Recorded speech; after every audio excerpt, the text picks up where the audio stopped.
علم ان عناصر میں سے ہے، اہداف میں سے ہے جس کے لیے مشقت، طلب، محنت، جہد مسلسل کرنا ضروری ہے۔ علم لا یؤتیک بعض حتی تعطیہ کلک، علم کچھ بھی نہیں دے گا جب تم پورے اس کے نہ ہو جاؤ۔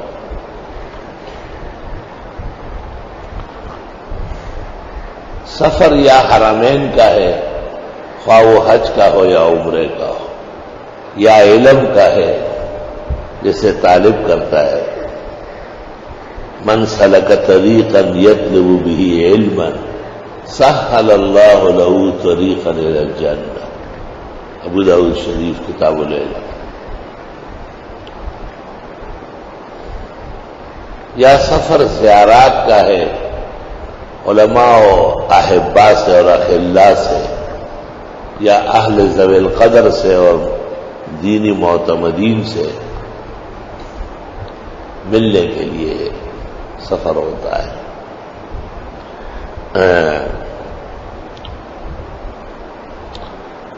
میر سید سند نے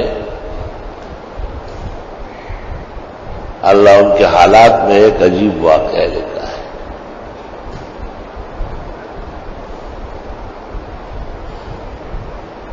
کہ جب مبارک شاہ شمس الدین قطب الدین کے خاص شاگرد تھے اور وہ مصر میں علوم پڑھاتے تھے، مدرس تھے، اور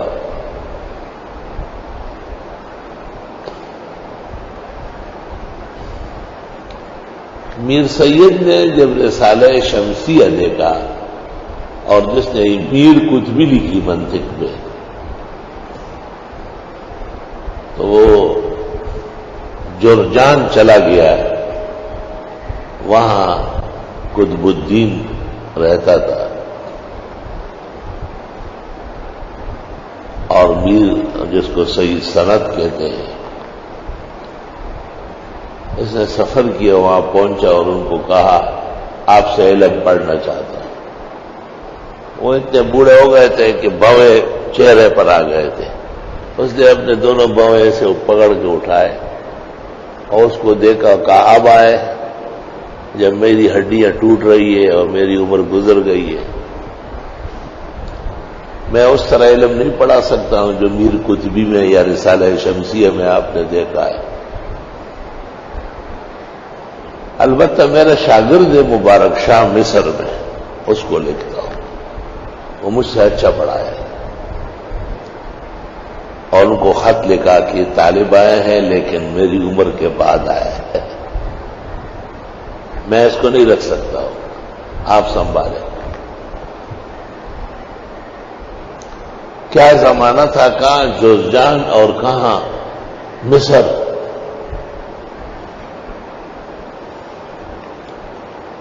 جب سید سند وہاں پہنچا اور اس کو کہا کہ میں آپ کے استاد قطب الدین کے پاس گیا ہوں، میں نے میر قطبی اور شمسیہ دیکھا، اس جیسے عالم بننا چاہتا ہوں۔ اس نے کہا کہ داخلے مکمل ہو چکے ہیں، وقت گزر چکا ہے، اسباق شروع ہو چکے ہیں، لیکن حضرت شیخ نے آپ کو بھیجا ہے۔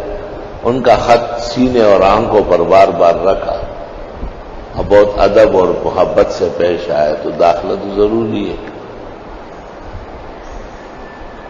لیکن ایک بات یہ ہے کہ آپ بہت دیر سے آئے، طلبہ کے پیچھے بیٹھے، آگے آنے کی اجازت نہیں، اور پورے سال میں کبھی بھی سوال کرنے کا حق نہیں، سوال وہ لوگ کریں جو پہلے سے موجود ہیں۔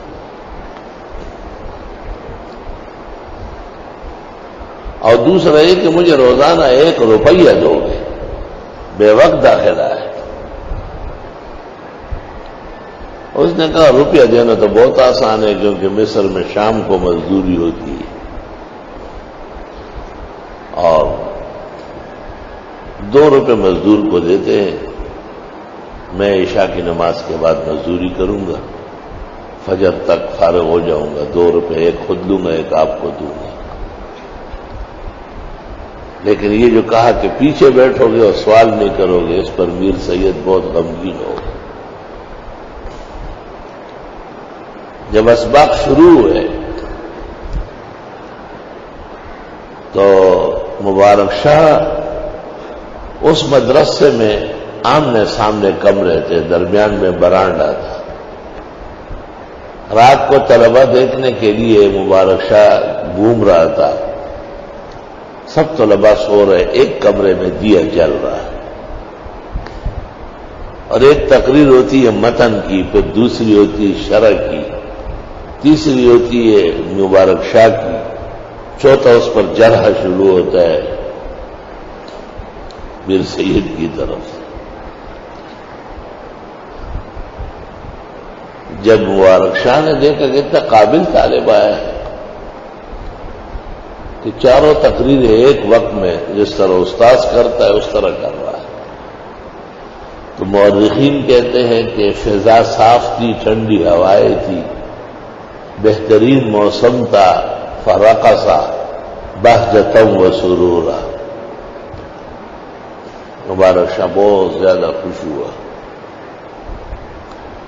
جب صبح ہو گئی میر سید کو کہا کہ آپ آگے آ جائیں اور صرف آپ کو پوچھنے کا حق ہے، کیونکہ واقعی آپ علم کے طالب ہیں اور علم کے لیے آپ کو سفر زیبا ہے۔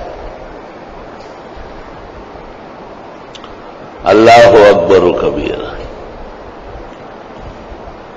تو علم کے لیے دور دراز کے سفر قریب ہو جاتے ہیں۔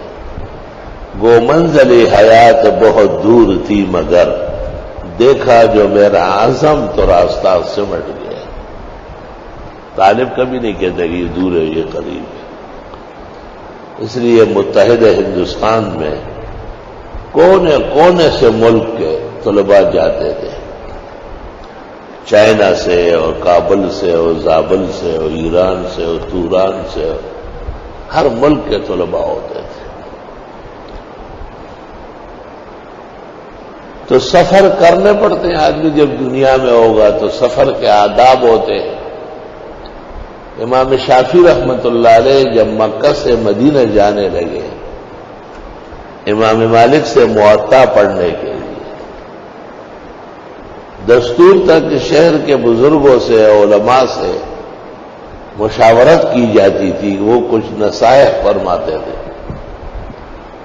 امام شافعی کہتے ہیں کہ ہم 40 لڑکے تھے، لیکن جب بزرگوں نے سفر کی دقتیں، گرانیاں، پریشانیاں، آزمائشیں بیان کی تو وہ چند ساتھی رہ گئے، باقیوں کی ہمت ختم ہو گئی۔ صدق کا زمانہ تھا، جب کام نہ کر سکے تو پیچھے ہٹ گئے۔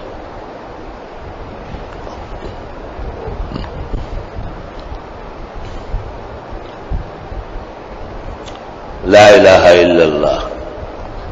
حضرت اقدس مولانا انور شاہ سے تاکوٹ ہزارے میں مولانا فضل خالق صاحب سے پڑھ رہے تھے۔ جب قدوری مکمل ہوئی تو مولانا فضل خالق نے ان کو کہا آپ کو جواب دینا میرے بس کی بات نہیں، آپ کو مطمئن کرنا آسان نہیں، اور خط لکھا اور دارالعلوم دیوبند داخلے کے لیے بھیجا، اور حضرت شیخ علین کے ہاں جا کے داخل ہوئے۔ اللہ اللہ اللہ اللہ